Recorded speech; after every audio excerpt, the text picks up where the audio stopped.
تبادل الخبرات بين النحالين واكتشاف القيمة الغذائية للعسل بمختلف أنواعه وكذا رفع نسبة استهلاكه لدى المواطن هو ما حاول معرض العسل المنظم بولاية بومرداس في إطار اليوم العالمي للتغذية تبيانه. قمنا بتنظيم هذا بالتنسيق مع مديرية المزرعة في الأعياء بتنظيم هذا المعرض الخاص بالعسل، وشارك فيه العديد من الولايات حوالي 10 ولايات، وهذا من أجل تبادل الخبرة والمهارات ما بين الفلاحين ولتعريف المنتوج وتثمين المنتوج المحلي لدى المستهلك. عوامل كثيرة ساهمت في تراجع إنتاج العسل خلال السنوات الماضية، وهو ما نتج عنه ارتفاع الأسعار.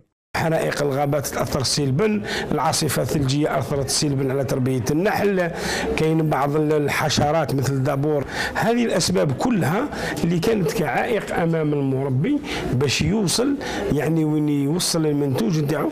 لو كان نشوف الأول متضرر بالأسعار كي راهي مرتفعة تصيبوا المنتج.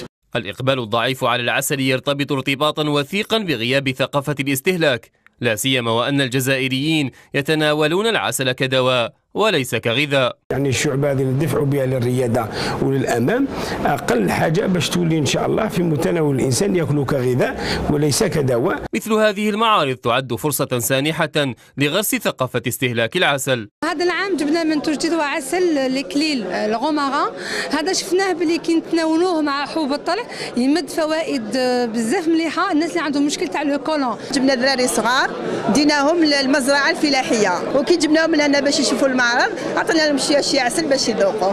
العسل والاشخاص من المحل كلشي حلو، بس نتاية الرحله عطاونا العسل. نحل العسل من أهم الحشرات المستعملة اقتصاديا، إذ أن تربيته لا تحتاج إلى رأس مال كبير، لذا فإن رفع إنتاج العسل ودعم المنتوج برفع نسبة استهلاكه لا يعد أمرا صعبا في ظل إمكانات هائلة تزخر بها الجزائر.